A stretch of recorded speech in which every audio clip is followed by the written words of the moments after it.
Mitt namn är Elin Weiner och det är jag som driver Equipodden, en hästpodd som tar upp hela hästen. Och i den här videon så får vi träffa Mette Ubsen och det är 218 av Equipodden. Och Mette, hon är dressyrryttare, dressyrtränare och också förbundskapten för paradressyren i Sverige. Så vi hoppar in i veckans avsnitt. Så, hej Mette, vad kul att få komma hit. Välkommen. Välkommen till Equipodden. Va? Välkommen till Equipodden. Ja, tack. Kul att få vara hemma hos dig. Vart är vi någonstans? Vi är Ausås, som ligger mellan Ängelholm och Helsingborg. Ja. Jättefint stall. Tack. Mycket hästar utanför. Mycket hästar, ja. Dressyrhästar, Ja. gissar jag. Ja. Utan att ha frågat innan. Precis. Kanske gömmer sin hopphäst någonstans, jag vet inte. Det finns också hopphästar, men inte min. Nej. Det är bra med lite variation. Ja, precis. Vi är här för att vi ska prata mycket dressyr, men också parasport. Ja. Och det känns jättekul. Ja. Och vi kommer komma in på det, men vi får ju börja någonstans. Så då får jag fråga lite, vem är du och din resa? För du har ju ett långt CV, kan man säga så? Det får man säga. Jag är dansk och har bott i Sverige i 10 år cirka. Hvor jag har jobbat med hästar stort sett hela mitt liv. Reddet och utbildat dressurhästar och tävlat mycket. Utbildat dressurdommer upp till Grand Prix. Har varit internationell paradressurdommer också. Men det gör jag inte mer, Inte da jag nu. med den rollen jag har nu. Jamen basic häste. Har det alltid varit dressyr? Altid dressur, ja. Da jeg var ganske liten, var jeg hoprytter også, men det er jo en fase. Man skal ligesom kende, hvad man vil. Ja, men det är många som har haft en liten hoppkarriär först kanske och sen känt att ja. Precis. Ja, Men här var det mer dressyr från det början. var dressur, ja. Ja.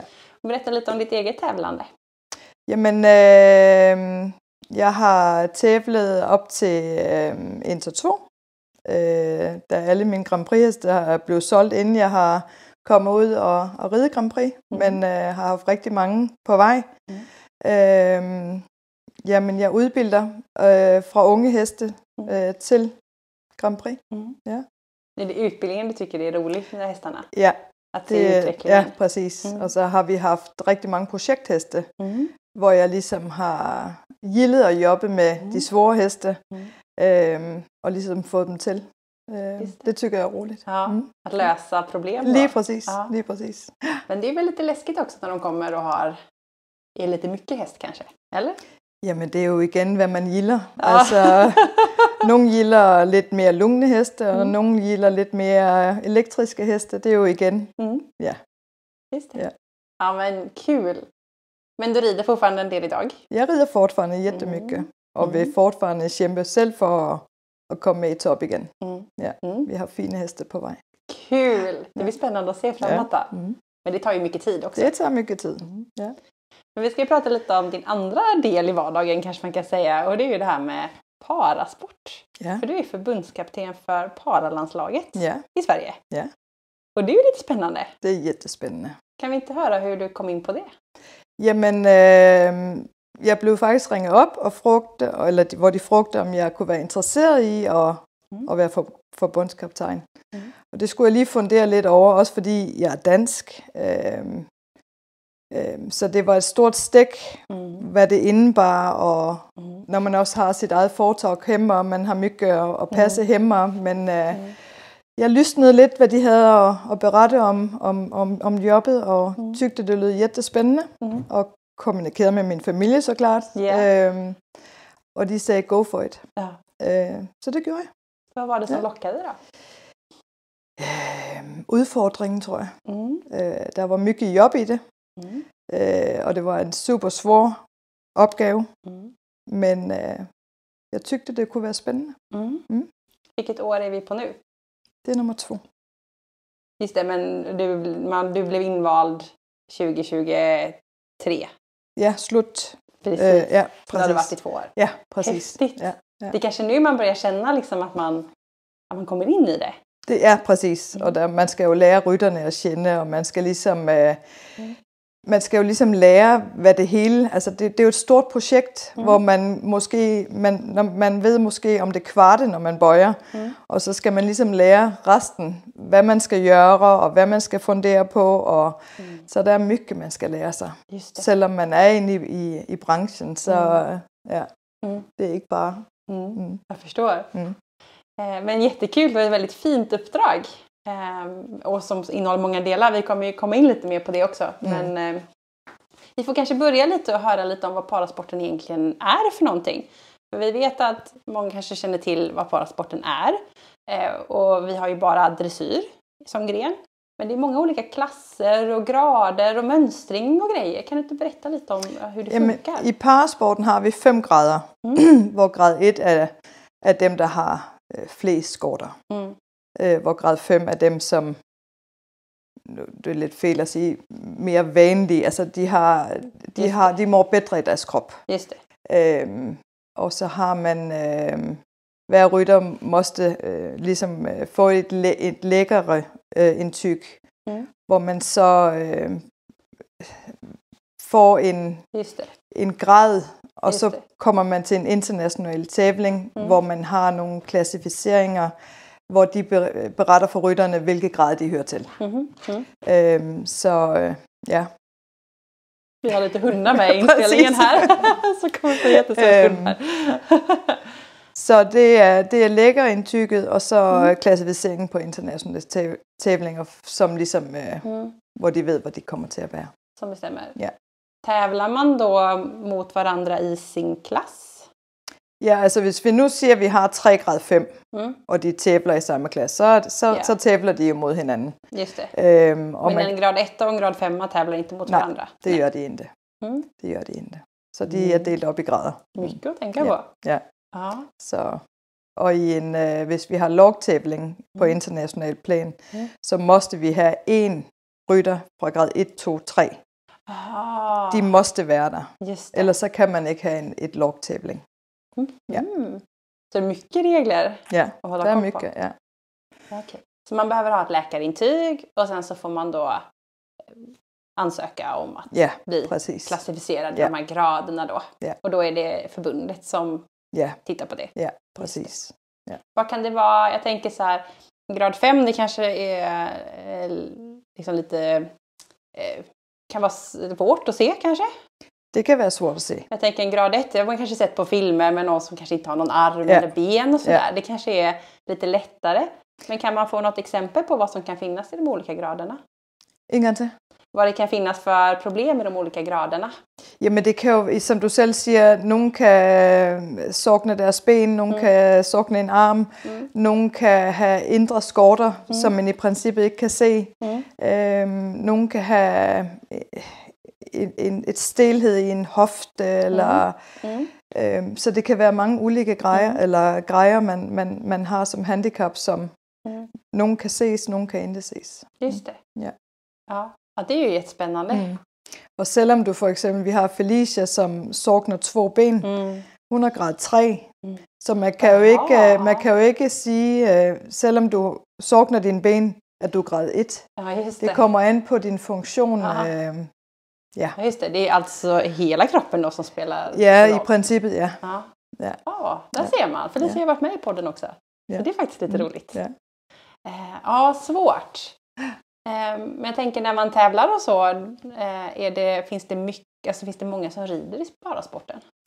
Altså, jeg vil ønske, der var flere i Sverige, men jeg håber på, at der kommer flere til. Vi har allerede fået nogle rigtig dygtige nye ryttere med. Så jeg tror, vi skal ligesom berette mere om os selv, og det er jo super bra, det I gør her, så vi ligesom kan få folk til at tænke, er jeg måske egnet som pararytter? For jeg tror, der er mange, som ikke ved om, hvad det kræves for at blive pararytter. Så jeg tror, der findes jättemycket ryttere, som ikke tænker på, at de muligvis havde en chance for at blive pararytter. Just det. Ja. Og kämpa på liksom ändå. Ja, eller ringe og høre i forbundet, hvad det krävs. Ja. Jättesmart. Ja. Och det är ju bra kanske just att poängtera det att man ringer förbundet. För jag tänker om man har en läkare så kanske inte de vet. Och det kanske är olika sporter och så också. Ja, precis. Så att det kan ju vara tips att kolla med förbundet. Ja. Vad häftigt. Och hur ser landslaget ut idag? Jamen, vi har fået, jeg tykker, vi har fået rigtig godt kold på dem. Vi har som sagt fået nogle nye rytter med, som vi skal ud og have testet af nu, når de internationale tävlinger bøjer. Så selve landslogget, altså som bliver udtaget, kan jeg jo ikke berette om endnu, fordi der kan hente mygge på få måneder. Jeg forstår. Men jeg tykker, at Sverige har fået jättemange dygtige rytter, som kan være med internationalt. Kul. Så vi er godt på vej. Aha. Och det är ditt jobb att hålla koll på allting. Det är det. Ja, jättespännande. Vi kommer gå in och prata lite om det också. Men jag tänkte jag skulle fråga lite vad du ser. För du är ju ändå i dressyren också. Och tävlar mycket själv och har liksom många ambitioner och sådär. Men du som står lite i båda delarna. Vad finns det för likheter? Vad finns det för skillnader? Jamen ligheden er jo, at du måste have kvalitet i hesten. Det spiller ikke nogen rolle, om du er pararytter eller vanlig rytter. Hvis du vil vinde, så måste du have kvalitet. Samtidig med, at rytterne måste ride bra. Så i princippet er det jo samme sorg, men man kan så sige, at pararytterne har det jo svårere i deres krop til at kunne præstere som en vanlig rytter. Men de kæmper. Altså de har den rigtige indstilling, tykker jeg. Og så får de jo have hjælpemidler med. Nogle får have spøg med, nogle får hjælpetykler, nogle får... Just det. Ja, så der har de så noget, de kan få hjælp med. Just det. Ja, för det är också en hel djungel med hjälpmedel. Vem är det som bestämmer vad man får och inte får ha där? Jamen det er jo også alt afhængig af, hvilket handicap du har. Hvor FEI går ind og beretter, hvad de får have med som hjælpemidler. Ja. Just det. Eller utifrån sina behov då. Klassificeringerne, ja. Men står det då väldigt tydligt vad man får ha och inte då? De får sådan et kort udskrevet, som de kan vise på tævlinger, for eksempel, at de må have et spøg med. Fordi der er mange, som undrer sig, som står titter på tævlingerne, altså en vanlig tævling, hvor de ofte kommer hen og siger, at den får ikke have spøg med. Men så har de ligesom vist deres kort, at det får de. Så dommerne ligesom er forberedt på, når de ekvipagen kommer på banen, at de faktisk må have et spøg med. Ja. Även på en vanlig tävling? Ja, precis. Det är ju också jättekul. Ja, precis. Också bra att veta, jag tänker där med informationsspridning och så, alltså precis som du sa där, att man står på en tävling och bara, varför får den ryttaren göra precis, så? Orättvist. Men det är för att hamna på samma nivå då. Ja, precis. Att det ska bli lite mer rättvist helt enkelt. Ja, men jättehäftigt. Så lite likheter är att det är bra viktigt med kvalitet och vara noga. Finns det några skillnader då med olika handikapp eller ibland hjälpmedel? Den forstår jeg ikke. Vilka skillnader vi har mellan parasporten og den vanlige dressyren? Jamen det er jo igen hjælpemidlerne. Men ellers er der ingen skillnaden på kvalitet og hvad de skal præstere. Ja. Kul! Och det är samma dressyrdomar och så som dömer, man dömer upp på samma sätt och sådär, eller? Altså på internationale tävlinger, der hedder det jo par-judges. Så de har deres egen dommer inden for FEI, og hvis de nu rider en vanlig tävling hjemme, så kan det jo være hvem som dømmer. Men internationellt måste det vara en par. Då måste det vara ett tillägg i det. Ja, precis. Just det. Och det är väl jättebra att man har lite förståelse kanske. Precis. Lite mer så. Ja, vad häftigt. Ja. Jag tänkte att det var kul att höra lite mer om din liksom, förbundsdel. Som förbundskapten, vad gör du då? Jamen, jeg gør jättemycket, men jeg vil så sige, at jeg har Annika Lund for Svensk Rideforbund til at hjælpe mig. Vi supplerer hinanden super, super godt, fordi Annika er super dygtig på det, jeg er ikke dygtig på. Så hun kan alt om regler, og så det, jeg gør med rytterne, ligesom får dem til at udvikles, der gør hun alt det kontor. Administration og sådan. Og det er jeg ikke så bra på. Så vi supplerer hinanden super, super godt. Og havde jeg ikke haft Annika, så havde det været super svårt. Skönt. Man behöver teama upp lite. Det gør man, og vi er et bra team. Men du tycker om att jobba med ryttarna och deras utveckling? Jättemycket. Vad innebär det?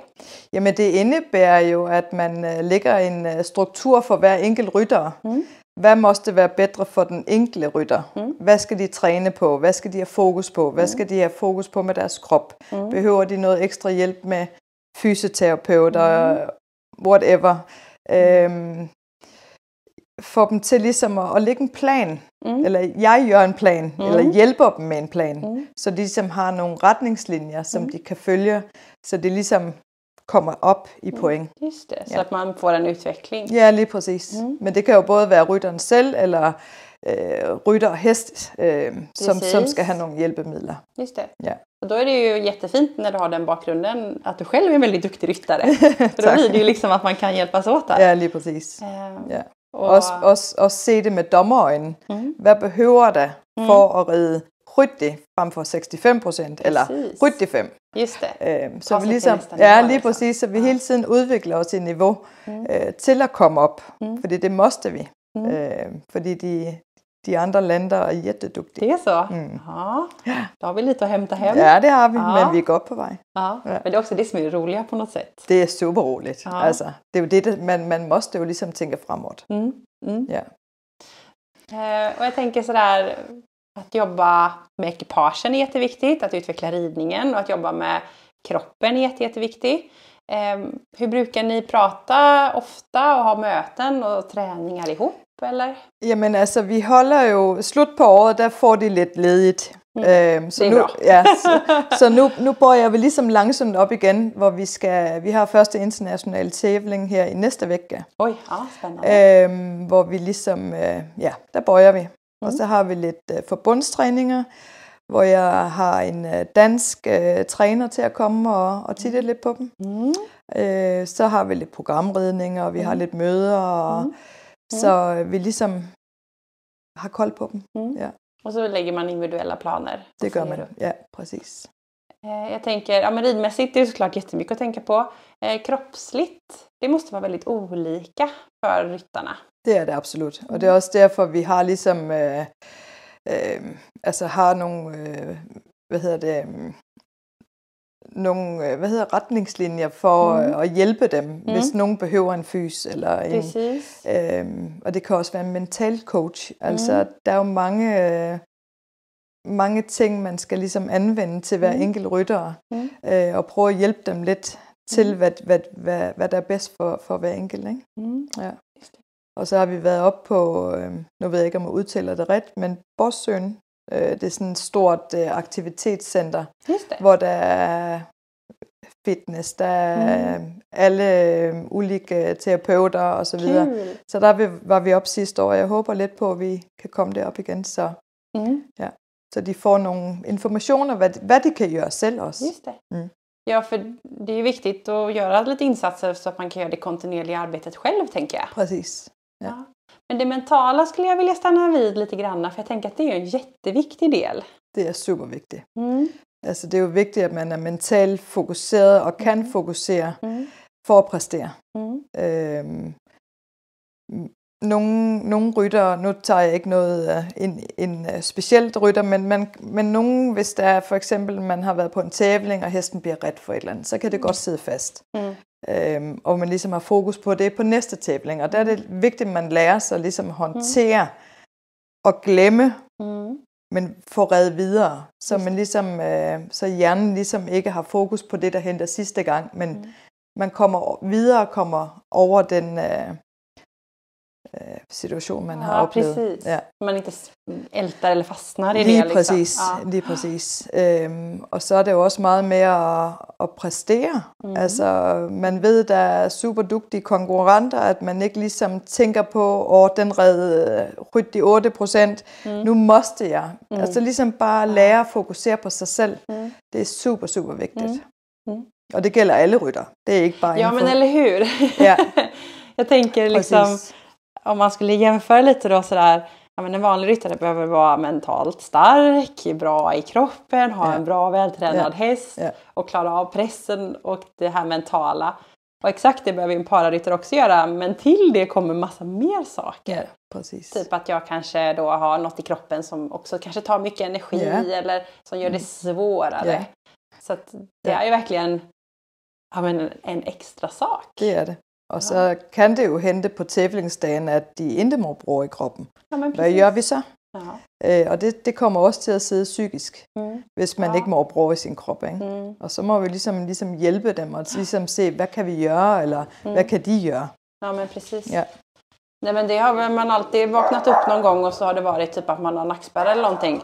Och så har ju hela dagen förstörd. Ja, lige precis. Och då mår jag generellt sett bra i kroppen. Om jag hade haft ännu mer problem så hade det kanske kunnat påverka jättemycket. Viktigt att tänka på. Jag tänkte jag skulle fråga lite också om hästarna. Nu kanske inte det är liksom din viktigaste del, för jag tänker att ryttarna själva hittar sina hästar och sånt där. Men vad är viktigt för en bra parahäst? Jamen det kommer lidt an på, hvilket grad rytterne rider. Men altså igen, kvalitet, det er et must. Ja, såklart. Og jeg har også ligesom, da jeg bøjede med som forbundskaptajn, har jeg ligesom været inde ved hver enkelt rytter og berette lidt om, hvad jeg tykker. Er hesten bror nok? Er rytteren bror nok ridemæssigt? Hvad skal der til for, at hver enkelt rytter kan komme med i paralandslaget? Precis. Så hvis nogen har søgt ny hest, så har de altid været velkommen til at fråge mig, hvad tykker du? Så jeg ligesom kan sige, jeg tykker, den er jättebra, eller jeg tykker, du skal søge lidt mere. Precis. Og det har været lidt svært, tror jeg, for nogle ryttere at ligesom acceptere, ja, at man ligesom tykker, hvad man ser. Ja. Men det er jo mit job. Så det kan være svært, og mange bliver sådan lidt besvikne. Men jeg vil jo ikke stå og prate om, at hesten den er jättefin, hvis det ikke rækker. Hvad vil du? Vil du være med, eller vil du bare ride hjemme? Ja, men precis. Det er jo 2 ulike saker. Ja. Så hvis man gerne vil være med i det svenske paralandslag, så måste jeg jo berette, hvad der skal til. Precis. Ja. Och det är väldigt fint det du säger, så här, men vad vill vi? Ja. Är det så att jag hittat den här hästen som jag känner att jag älskar, ja men då kan jag göra det till en viss nivå. Precis. Men ska jag till den högsta nivån, då krävs det lite mer. Lige precis. Ja.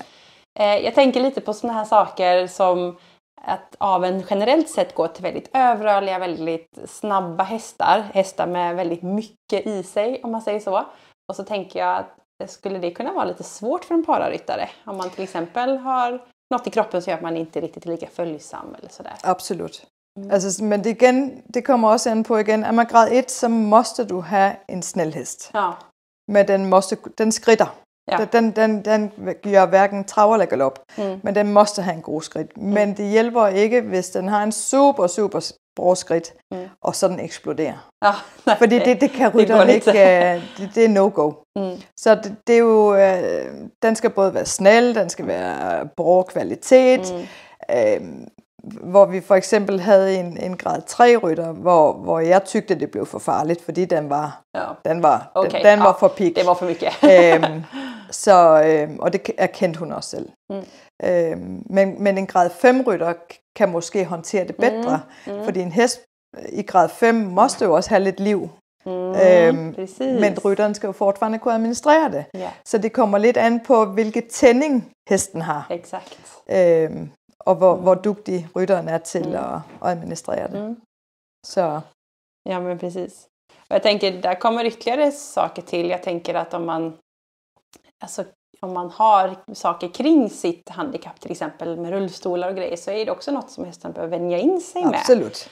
Och då blir det ytterligare en sak att träna då, som en annan ryttare kanske inte behöver. Ja. Men der rytterne er jo bra til ligesom at træne med det. De kan jo ikke gøre andet end med deres rullestol, så de lærer jo ligesom hestene, så hestene ikke bryr sig. Så ja. Det är bra. Ja, precis. Ja, men och det där är kanske en del som många vanliga ryttare kanske glömmer lite. Att faktiskt lägga tid på typ att träna, att det kan komma saker. Eller röra sig eller låta. Ja, precis. Så det är kanske något du ska skicka med till alla andra. Miljöträna lite mer för sina hästar. Det är det handlar om. Ja. Vi går tillbaka lite till din roll som förbundskapten. Jag tänker att det är ju om något ett ledarskap. Det är ledarskap, ja. Hur ser du på din roll som en ledare?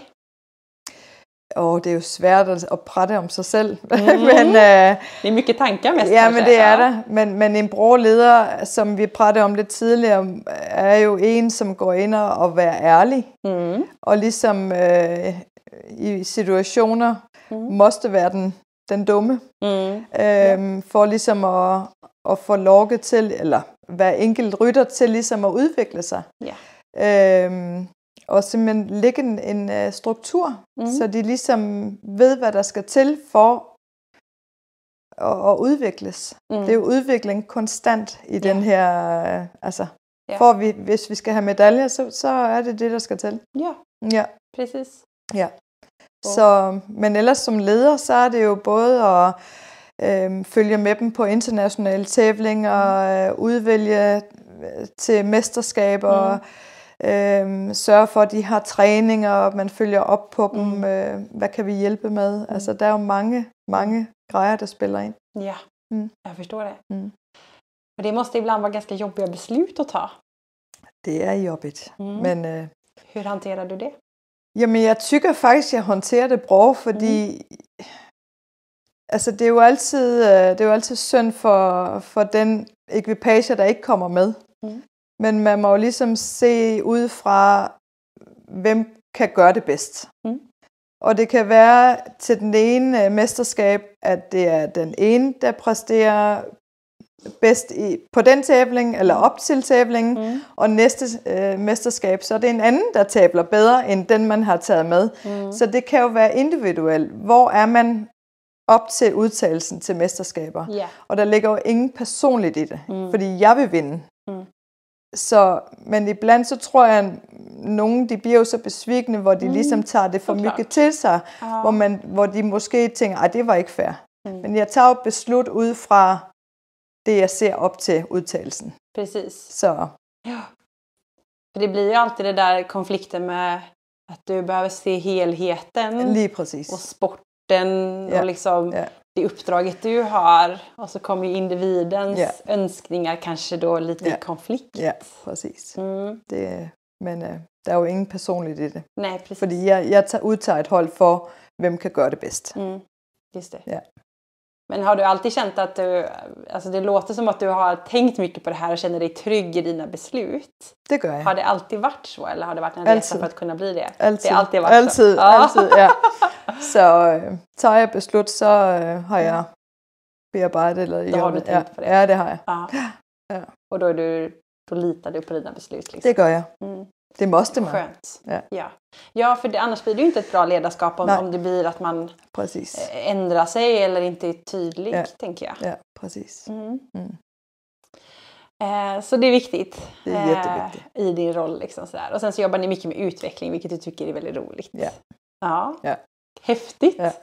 Är det något mer i liksom förbundsrollen som är viktigt för dig? Jamen, det er super vigtigt for mig som leder, at mit team, altså mit hold, lag, jobber til sammen. Ja. Det er no-go for mig, at man tager et lag med til tævling, og så de ikke kan jobbe til sammen. Så er man ikke med. Ja. Man skal ikke være bedste kompiser, men man skal gøre det bedste for teamet. Precis. Og det er et must, hvis man er med. Och det vet hver enkelt rytter. Ja. Och det där är också en väldigt intressant aspekt, för att vi är individidrottare som ska gå ihop i ett lag. Precis. Det är egentligen väldigt konstigt. Ja, i princippet ja. Men hur brukar du tänka för att få en bra sammanhållning i teamet? Jamen, jeg har ligesom, da jeg bøjede min tid som forbundskaptajn, der havde jeg jo møder, altså vi samles, hvor jeg ligesom berettede om, hvad mine tanker var, og hvad der var vigtigt for mig, hvor jeg ligesom lagde nogle klare retningslinjer, at vil man være med, så måste vi jobbe til sammen. Fordi det er bare vigtigt. Og det er gået bra. Ja, det går bra. Jag tänkte fråga, hur går det då? Ja, men det går bra. De är duktiga. Ja, skönt. Ja. Det är alltid trevligt att åka iväg. Ja. Och det är ju härligt med många. Och det var ju så kul när Lena var med i podden också för några veckor sedan. Att hon poängterade just den här gemenskapen som är så viktig. Ja, det är superviktigt. Och att man kan stötta varandra. Ja. För det är klart att man är ju, på banan kan man ju ibland vara konkurrent. Men det är man. Man är konkurrenter. Ja. Men efteråt får man vara kompisar. Ja, precis. Jättehäftigt. Jag tänkte också fråga, du har ju varit med ett tag nu och fått uppleva en hel del. Vad har varit det mest minnesvärda ögonblicket? Jamen, det var jo helt klart, da vi red Europamesterskab forrige år, eller sidste år må det være. Nej, det må være forrige år. Hvor vi kvalede til OS. Så det var super, det var super stort. Så det er jo første gang på længe, at vi har haft et lag med til OS. Eller PL hedder det jo. Ja. Kan du inte berätta lite mer om hela den resan? Jamen altså igen, hvis vi skal bøje fra bøjeren, hvor jeg startede som forbundskaptajn, hvor jeg ligesom så, hvad vi havde at jobbe med. Vi havde nogle ekvipager, absolut, men jeg tykte, der var lang vej.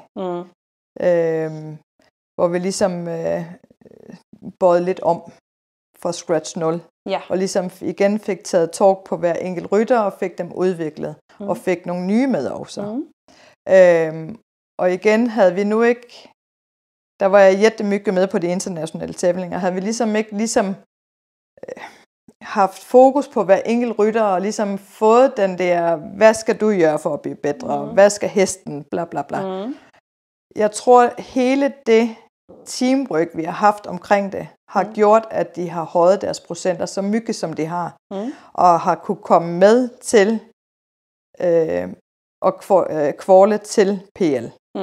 Det er ligesom helheden i alt det, vi har gjort, der har fået dem til at kunne præstere, så vi ligesom har fået chancen for at være med. Just det, helheten, ja. Ja. Och hur kändes det att vara där sen då? Ja, men det var jo hæftigt. Ja. Altså virkelig, det var en oplevelse. Så vi havde bare lidt uheld med heste, der ikke var 100%. Ja, men de gjorde det bra, og vi havde 3 i finalen i top 8, så det var, det var kæmpestort. Ja, de var duktige. Ja, och jag tänker, det där blir ju liksom höjden av höjderna på något sätt. Och sen ska man hem och gå in i träning igen. Vad har du för tips när man har gjort liksom en sån prestation och känt att man kanske nått sitt mål, och sen ska man börja om? Men jeg tror, det er bra, man ligesom får et break, når man ligesom har skulle præstere så mycket, som det kræver for at være med til PL. Det er så mange år. Lige præcis. Jeg tror, som jeg sagde, det er vigtigt, at man ligesom kommer hjem og tager, hesten skal ikke hvile, men man ligesom ikke har det der pres på, at man måste præstere. Så man ligesom måske bare tager det lidt lugnt med tævlinger, men fortfarande udvikler og får trænet hem og holder hesten i gang. Men uden du har den der præstation på, næste helg måste jeg tævle, og jeg måste ligesom fortfarande. Fordi sådan fungerer det ikke. Man måste ligesom have kroppen eller hjernen til ligesom at hvile lidt. Ja, men precis. Og så bøjer man op igen. Ja, men det är bra tips. Ja. För jag kan tänka mig, eller sådär, det kan bli lite tomt direkt efteråt. Ja, men jeg tror, det er bra, at det bliver tomt. Fordi der har været så mycket, som fylder. Just det. Ja. Och vara lite nöjd med det. Ja, precis. Og så er vi jo så ulike som mennesker. Nogle, de måste fortfarande præstere. Og nogle, men det tror jeg, at man måste lære sig ligesom at tage et break. Och där kommer vi tillbaka till det här med det mental träning till exempel. Att man kanske har tänkt på det här innan, så att när jag kommer hem efter ett stort mästerskap, att jag vet vad jag vill eller vad jag behöver. Precis. Ja. Viktigt. Ja. Det är lätt att glömma av det. Det är super, superlätt. Ja. Kul. Ja. Så tänkte jag fråga lite om hur framtiden ser ut nu. För nu har det ju precis varit OS, och vad händer sen då? Jamen, som jeg sagde, nu bøjer vi jo internationale tævlinger herfra næste vecka, må det være, hvor vi skal til Norge. Det var bra ändå. Ja, præcis. Jamen, så er det jo bare igen, vi har et EM i år, hvor vi så skal træne op til og gøre os bedre og bedre, så vi forhåbentlig kan blive bedre end sidste gang. Og så har vi jo til VM næste år, så det er jo bare at udvikle. Og se de nye rytter og få dem i gang, ligesom de andre har været i gang. Lægge en plan for dem. Det går fort. Det går fort. Jag tänker ju ändå att man ska få den här pausen, och sen så är det direkt på. Ja, lige præcis. Om man ska kvala in på nästa. Ja, precis. Liksom. Ja. För det är också så att man får komma ihåg det, att det är inte bara att dyka upp på ett VM till exempel, eller ett EM. Nej. Utan det är ju lite tävlingar att få komma med. Det är det, absolut. Ja. Och för dig blir det såklart mycket kontinuerligt, alltså att varje ryttare med sin plan och önskemål och vad det finns för hästar och allting. Precis. Ja. Så det är mycket att göra. Det är mycket. Ja. Vad kul. Jag tänkte faktiskt att vi skulle också prata lite dressyr när vi ändå sitter här med liksom, oavsett om man är en pararyttare, hoppryttare, dressyrryttare eller vad man nu är, så är ju dressyren grunden i det mesta.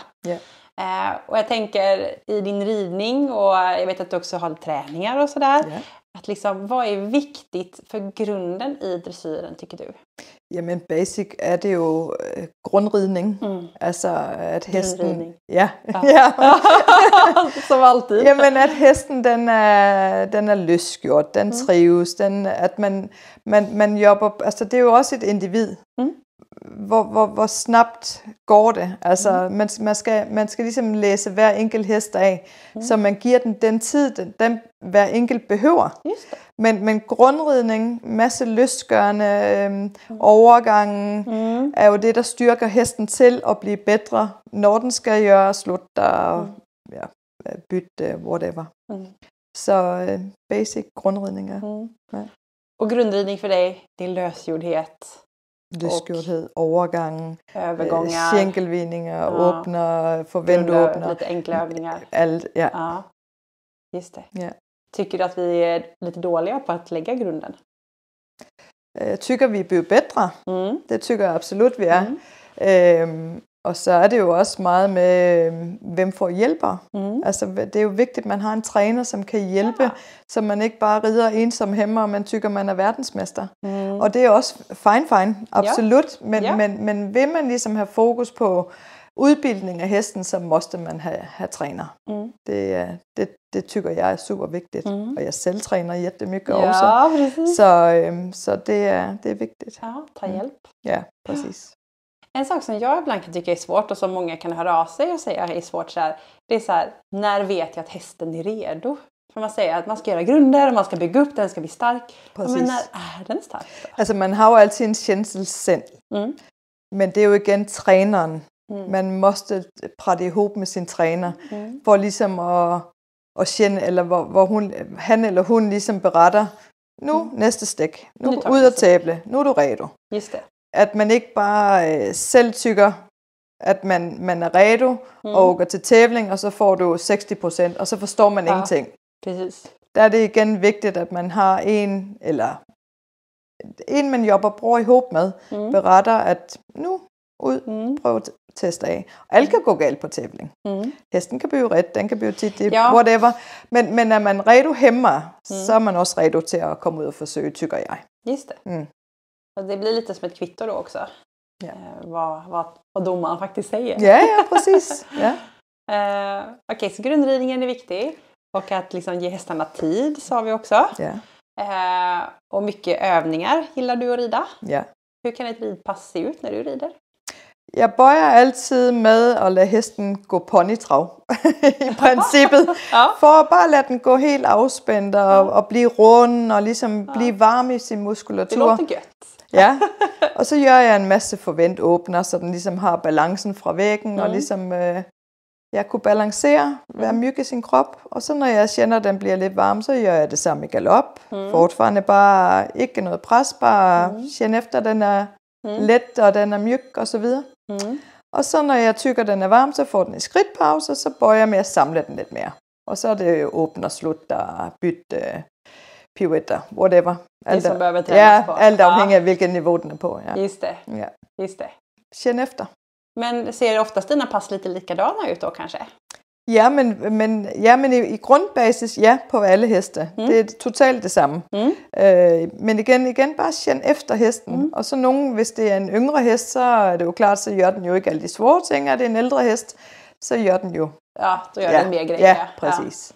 Men om du hoppar upp en dag och så gör du de här grejerna, så känner du bara, oj, här var det lite stelt. Vad gör du då? Jamen, så rider jeg kun løsgørende den dag. Så gør jeg ingen rørelser.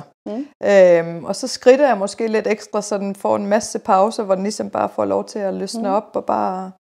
Ja. Og så fortsætter med det. Känner efter. Det får du låta så enkelt. Det är så svårt att rida. Ja, det är svårt. Ja. Men känn efter hver individ. Ja. Aldrig have en plan, når du hopper op. Känn efter istället. Ja. Det är himla bra. Ja. För vi människor vill ju gärna göra en väldigt sådär, vi ska göra det här. Listor och bocka av. Ja, precis. Ja. Men det är bättre kanske att känna då. Det tycker jag. Mycket bra tips. Ja. Den tar vi med oss. Jag tänkte också, det kunde vara kul att höra lite om den här liksom, för du sa förut, eller vi började, vi får nästan gå tillbaka till början här, att du har utbildat mycket hästar. från unghäst och uppåt. Och det måste ju vara lite svårt. Hur brukar du tänka om du får in en häst och tänker att det här ska kunna bli en Grand Prix-häst? Hur gör man för att lägga en grund? Jamen altså, det er jo altid svårt i bøjeren at kende, om den har chancen. Du kan altid se på hesten, hvis du titter på en hest, at den har kvalitet. Ja. Men det er jo ikke bare kvaliteten, der skal få hesten til at gå Grand Prix. Det er jo også det mentale. Det er den bygget til at gå Grand Prix? Er den snap nok i sine bevægelser? Så det er jo igen känslor. Og så igen teste af, bygge op. De fleste, jeg tror alle heste kan gå Grand Prix. Nogle er bedre end andre. Så det er jo igen individ. Känn efter. Den är bra. Svårt såklart. Det er jättesvårt. Så ja. Jeg har for eksempel en hest nu, som har super simpelt ved alt til Grand Prix. Men når den skal gøre byttene for værre, så bliver den lidt spændt. Og det igen, så lad være med at gøre, eller presse den til at gå ry eller 8 for værre. Gør måske 1-2 i en lang periode, indtil den ligesom kender, kan være afspændt og være rund. Så ligger man 3 på eller 4 på. Känn efter. Ja. Bra. Inte för bråttom kanske, låter det så. Ja, altså, men nogle heste, de vil for mycket, og så er det, de bliver lidt spændte. Giv dem tid. Ja. Kul. Jag tänkte att vi skulle börja runda av lite grann. Och då tänkte jag att jag ska ställa en sista fråga. Och då tänker jag mig att du ska få 3 ryttare framför dig. En lite ung ryttare som kanske är på väg och har mycket mål och satsningar. En hobbyryttare som rider på hemma och är på en lagom nivå. Och en ryttare som har kommit lite längre och är så här, ska gå in i någon slags satsning. Om du får ge 3 tips till de här ryttarna som står framför dig. Vad skulle du säga då? Ska vi börja med den lite yngre kanske? Er det par, vi snakker om, eller individ? Altså alle? Eller det kan vara både och, tänker jeg. Det kanske inte är så stor skillnad på tipsen, tänker jeg. Eller? Nej, det er der vel i princippet ikke. Men altså de unge ryttere, hvis det er man ikke... Altså det er målsætningen. Hvad vil man? Hvis den unge rytter tænker, jeg skal vinde, lad os lige sige, SM for par. Nu siger vi bare par. Så er det jo igen, er min hest redo? Hvilke kriterier har jeg at jobbe med? Hvordan kommer jeg dertil? Så man ligesom har en plan, hvad er realistisk? Og igen for at udbilde hesten til, eller grundarbejdet med hesten, så både rytter og hest kommer til det mål. Jeg ved ikke, om det er rigtigt. Nej, men det var bra. Interessant. Så jamen, det er igen planlægning. Känn efter, rækker hesten, rækker jeg selv, hvad skal jeg jobbe med? Så man ligesom opfylder de kriterier, så er det mycket simplere at opnå sin mål. Kul. Så det var den lite yngre ryttaren. Och så har vi en hobbyryttare då som kanske rider lite normalt och tycker att det är roligt. Vad ska vi säga till den för att utvecklas? Jamen, grundprincipperne er jo de samme. Det kan være, at han eller hun ikke har de der ambitioner om at tævle. Men så, hvis man tykker det er roligt bare at ride hjemme, og hesten ikke har den kvalitet, men man er super, super glad for sin hest, så skal man gøre det. Altså, hvor man tænker, jamen, nu rider jeg lidt B-øvelser. Og tykker man er verdensmester, fordi man er lige glad for sin hest, om man rider lidt B eller Grand Prix. Sådan har jeg det i hvert fald. Men igen, have det trevligt med sin sport. Ja, det är kul. Och så den sista ryttaren då, som är en ryttare som ska satsa och gå in i en lite större satsning till något mästerskap. Først og fremmest hitte en bra træner. Ja, yes. Det er vigtigt, om man er professionel eller amatør. Det er så vigtigt, at man har en på sidelinjen, som kan hjælpe og guide en, så man ligesom har nogle retningslinjer, både for rytteren selv og også for hesten. Og så kom ud, tævle, træne på at komme ud og tævle, og så bygge langsomt op. Kul. Så når man sin mål, det er jeg sikker på. Det skal bare ikke gå så snabbt. Ja, precis. Ja. Det är lätt att man tänker så här, innan ska det vara klart. Det får inte gå för fort. Ja, men superbra tips. Gud vad roligt, vilket härligt samtal vi har haft. Tack så jättemycket. Och jag tänker om man tyckte det här var intressant eller vill se mer, kan man följa dig på något sätt? Jamen, jag har en Instagram-konto, der hedder Ubbesen Dressage, eller min egen Mette Ubbesen. Där kan man söka. Ja. Och om man nu funderar, om man lyssnar på det här och så tänker man, men vänta lite, jag har ju något i kroppen. Eller sådär. Vad ska man göra då? Så ringer man till Svensk Rideförbund eller till mig, och så hjälper vi jer videre. Så får man lite guidning. Det gør man, absolut. hoppas Og at, velkomne alle sammen. Hoppas många ringer nu. Også dumme frågor. Ja. Kul! Ja. Då säger jag stort tack att jag fick komma hit. Ja, tackar. Tack att vi har kollat på det här avsnittet. Glöm inte följa, gör en kommentar och så ses vi igen nästa vecka. Hej då!